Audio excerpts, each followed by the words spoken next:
I want to share this video with you. And as you're watching, I want you to really think about what he is actually saying, and then I will come back and speak with you.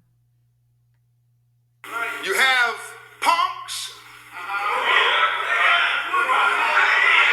perverts, and protectors.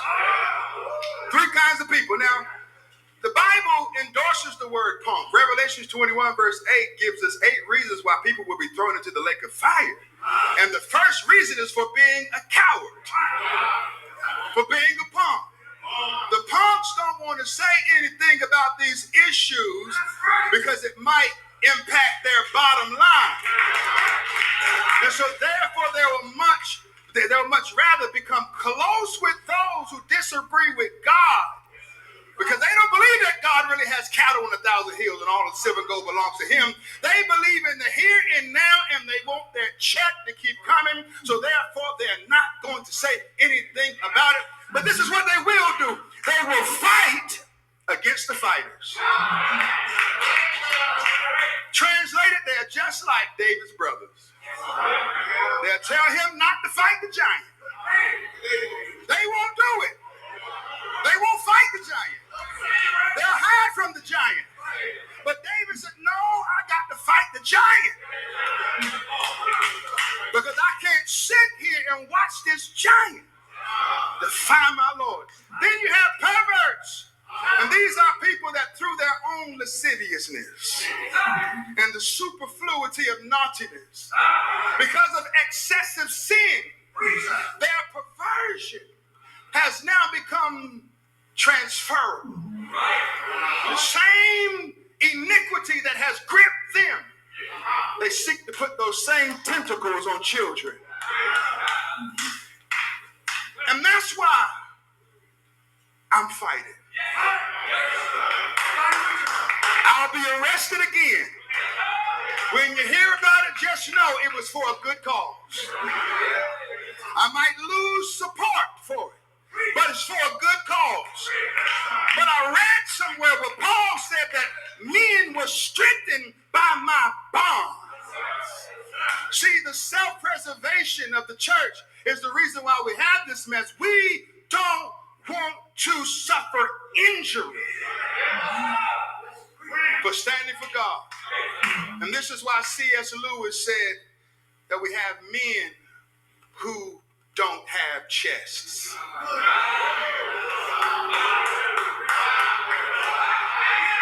C.S. Lewis called them chestless men. A chestless man is a valorless man. And a valorless man is a man who doesn't even want to win a triumph. And when men lose the desire to win triumphs, men self-implode. We've got to have something to fight for. That's why every man should get married.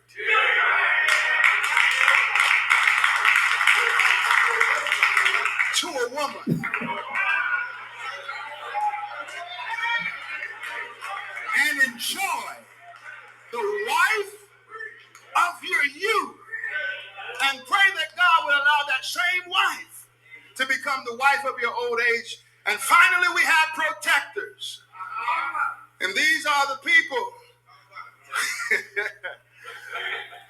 who will still continue to travel to state after state after state, even while they're writing negative articles about you, labeling you as the book banning pastor, calling you a white supremacist, calling you an Uncle Tom, because your talking points don't seem as if you are supporting your community. Hear me today. There's something that matters more than being like color. It's being like-minded. Romans 12:2 tells us, be ye transformed by the renewing of your mind. Just because someone looks like you doesn't mean that they have your best interest in mind. So we have to be protectors. And I'm recruiting men who will do the same thing. I've gone to 18 states now. I've seen the lightning flash. I've heard the thunder roll. I know what it's like to walk in with just me and the cameraman and a crowd filled of predominantly whites or even blacks. I know what it's like to go to the roughest neighborhood in Newark, New Jersey, and they tell me they're going to kill me dead if I step foot into that school board meeting. I've seen the lightning flash, heard the thunder roll, but yet and still, brethren, brethren, we're already dead. There's got to be more to this than self-preservation. Punks, perverts, and protectors. And so I say to you, brethren, if you want to join me in this quest, I'm recruiting men. I think that the main issue that has allowed for even men to compete in women's sports is the fact that we don't have enough men talking about this.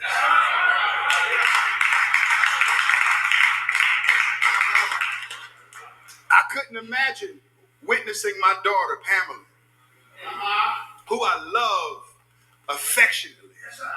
I couldn't imagine her jumping into a swimming pool while I'm sitting in the bleachers eating, I don't know, M&Ms and Skittles and Twizzlers and Mike and Ike's and drinking a Diet Coke and eating popcorn. But yet and still, I'm going to allow my daughter to swim against another man?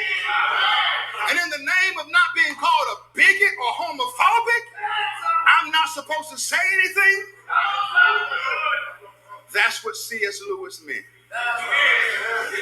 Chestless men. It was a lot of truth in that video with John. And one of the things that stood out to me that he stated was you have to be more than light colored, you have to be light minded. And I think that's where we feel at as a Black community. We're still stuck on we should all stand together, we should all be together just because of our skin color. But if you know that you have people that are your same skin color that is undermining the movement or undermining you as a people, as a group, why would you still preach that be together because of your color, be together because of your color? That will always hold you back. That will always stop progress. Could you imagine being in a boat with a person like that? Everybody got an oar, but they're paddling in different directions. You're going to end up going in circles. You're not going to move forward. You're not going to have any progress. And that's what you see decade after decade after decade with the Black community. That's one of the reasons is because so many people are within the community itself trying to undermine the community. The second thing is no leadership within the household, because a lot of times they're a single parent household. There's no direction within the household as far as this is where we're going to go. This is what we're going to do. This is how we're going to raise our kids. This is what we're going to do. You know, what type of people we're going to be. And then there's no direction in the community. There's a lot of young men running around destroying each other, killing each other. How can you be united as one front based on your color when you're killing your own army? Friendly fire. That makes no sense. Really just think about that. As a community, as Black people, you want to grow, you want to move forward, you want to be successful, you want to have, you want to have a safe place to live, a safe place for your kids to be. But the people that's on your side are the ones that's destroying you, are the ones that's killing you, are ones that are robbing from you, the ones that are scamming from you. Jesus said himself, a house that is divided cannot stand. And that's the Black community. Because there's so much stuff that goes on that Black people turn a blind eye to. They don't call it out because, no, how dare a Black person call out another Black person? So how dare a parent tell their child you're doing wrong? It's no different. You're chastising your child and you're pointing out what they're doing wrong and teaching them what to do right because you want them to be successful. A parent who does not parent their child don't want a successful child. A parent that does not parent their child want a broken household. So, as elders in the community, when it comes to Black people, Black men as elders chastise the younger men so they can know what they're doing right and wrong. As women in the community, older women in the community, chastise the younger women so they can know what they're doing right and wrong. So we can be successful as a people, so we can move forward as a people, so we can grow as a people. That's the only way. If you're speaking about community, if you're speaking about Black people coming together, being one, being a unit, that's what has to happen. You have to call out the foolishness in order to correct it so everyone is moving in the same direction. It can't be every man for themselves. And until Black people understand that, until Black people live that, there will always be division in the Black community. There will always be destruction in the Black community by other Black people. So in this video, John had mentioned Revelation 21:8. So I'm going to go ahead and read that to you. And this is from the King James Version. But the fearful and the unbelieving and the abominable and the murderers and the whoremongers and sorcerers and idolaters and all liars shall have their part in the lake which burns with fire and brimstone, which is the second death. So I just want to share this video with you. My name is Delmarshae. Please like, share, and subscribe. Thank you.